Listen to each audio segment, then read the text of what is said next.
আপনি তাই মনে করেন তোমরা তোমরা যারা মানুষের উপরে জুলুম করছো, নির্যাতন করছো, তোমরা ভাবছো যে তো আল্লাহ পাক রব্বুল আলামিন দেখেন না? অবশ্যই দেখেন। আল্লাহ পাক রব্বুল আলামিন জব্বার এবং কাহ্হার ধারণ করে ন্যায় বিচার প্রতিষ্ঠা করবেন। দুনিয়ার জিন্দেগির শেষ আছে, কিন্তু আল্লাহ একবার যদি মউতের কোলে শুয়ে পড়ো তাহলে যে জিন্দেগির আর কোনো শেষ নাই, শেষ নাই। কথা বলে ঠিক কিনা?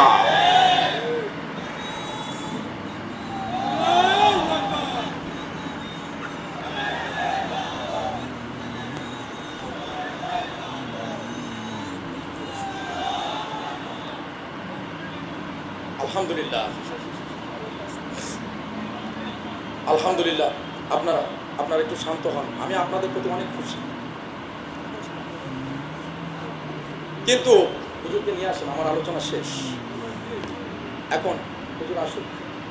এখন আমার ভাই, তখন আল্লাহ পাক রব্বুল আলামিন সাথে সাথে সূরা ইখলাস নাজিল করলেন। কোন সূরা? আল্লাহর জবাব আল্লাহ নিজেই দিয়ে দিলেন। সকলে আমার সাথে পড়বেন, পড়বেন তো ইনশাআল্লাহ?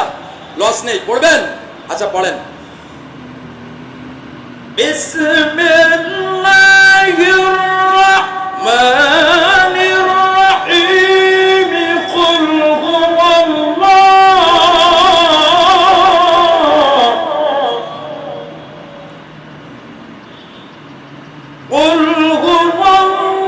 হুয়াল্লাহু আহাদ, আল্লাহুস সামাদ, লাম ইয়ালিদ ওয়া লাম ইউলাদ,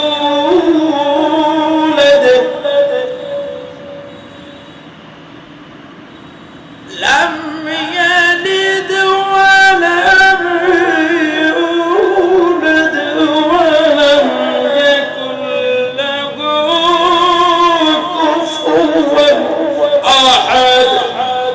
আল্লাহ পাক রব্বুল আলামিন আল্লাহর নবীকে যত জায়গায় প্রশ্ন করেন, সমস্ত জায়গায় কুল বলে প্রশ্ন করেছেন। কি বলেন? কুল, হে নবী আপনি বলুন। এখানে আল্লাহ বলেছেন, হে নবী তারা আপনাকে যে প্রশ্ন করেছে, কুল হুয়াল্লাহু আহাদ, হে নবী আপনি বলুন তিনি আল্লাহ এক, আল্লাহুস সামাদ, তিনি অদ্বিতীয় খোদা, তার কোনো শরীক নাই। লাম ইয়ালিদ ওয়া লাম ইউলাদ, তিনি কাউকে জন্ম দেন নাই, আবার কারোর হাতে জন্মগ্রহণ করেন নাই। কথা বলেন। ওয়ালাম ইয়াকুল লাহু কুফুয়ান আহাদ, আর তার সমকক্ষ পৃথিবীর কেউ হতে পারে না, তার সামনে দাঁড়ানোর মতো কেউ নেই।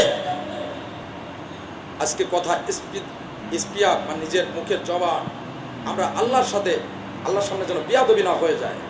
আমাকে 3টা প্রশ্ন করেছিল। যাই হোক, যে মসজিদে যে বাচ্চারা, সেই মসজিদ সম্পর্কে আমাকে বলছিল এই কথা 3টা বলবেন। আমি হুজুরকে নিয়ে আসেন, আমার শেষ হয়ে গেছে। আমাকে প্রশ্ন করছিল